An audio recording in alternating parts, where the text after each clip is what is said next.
Hey guys, welcome back to the YouTube channel. If you're new here, my name's Lateef, and please don't forget to hit the subscribe button, switch on notifications, and I guess let's just get started.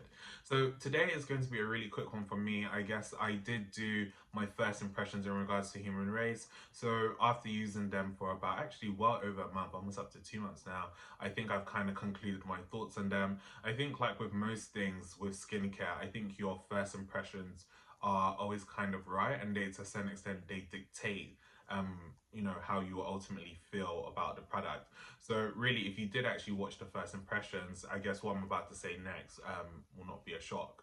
So ideally, the way I want to kind of look at this is probably from my favorite product to my least favorite. So let's just start from there. So my favorite product is actually the moisturizer. So this has snow mushroom, it has squalene. I believe that this is honestly amazing. I think, the technology they've used that's made it adaptable is quite good. I've used this on my skin. I have normal skin, it was perfectly fine. I've used it, before going to, for a run, using it before going to sleep. And I honestly feel like this is the best product out of the three. My friend has also used it. My mum also used it, and she was like, honestly, it's great. And all three of us have different types of skin types. So it's actually rare to kind of find a moisturizer that truly works well for everyone. And I think that this has done that. So I think, big up to them. Like I said, like the technology in this whole kind of adaptability thing they've got going on is simply amazing. And this is hands down my favorite product, and I would highly recommend. If people are confused on what to buy, this should be the first purchase. So my second favorite is the exfoliator. Now, as I said in my first impressions, I think that this is extremely strong. So it is 8% glycolic acid, 2% a variation of different kind of AHA. So all in total, that's 10% AHA. It has rice particles, I believe, and it also has like enzymes. So again, really a powerhouse when it comes to exfoliating. Now, I think that this does an amazing job, especially if you're someone who's used to exfoliating. So I would only recommend using this 1 to 2 times a week. And again, leaves your skin feeling nice, fresh. If you're someone who shaves and you kind of want to get that kind of dead skin cells off to kind of prevent like blockage, amazing. If you want brighter kind of skin, also amazing. One thing I will kind of caution is that if you are new to exfoliating, you do not necessarily want to be using this. Whoa, I think I just suppressed the burp there. Sorry, but you don't actually want to be using this. So it is pretty strong. So you kind of want to ease your way in, maybe like once a week. I would highly recommend patch testing this. So I would patch test it at least 3 times. And you can patch test like behind your ear, on your wrist, and on your inner elbow, and understand if it actually works well with your skin. One thing I do want to say is that, especially for people with darker skin, just be very careful when using something this strong, because it could potentially lead to more issues such as hyperpigmentation. But honestly, like, I think this is a powerhouse.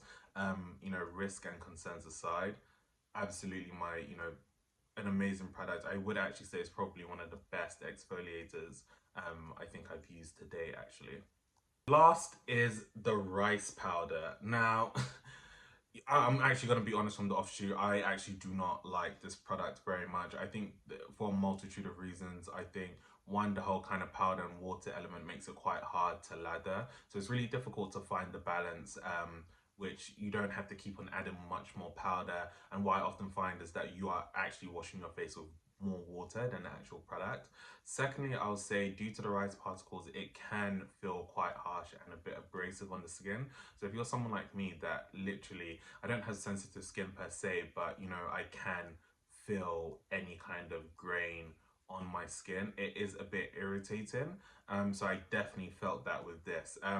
Again, I don't necessarily think it's necessary to kind of have the kind of AHAs and that kind of rice particle element in a cleanser, especially if you are going to use other products. If you do kind of insist on using it, I definitely don't think this should be used every day, twice a day. I think that this should probably be used in fact, 3 times a week max.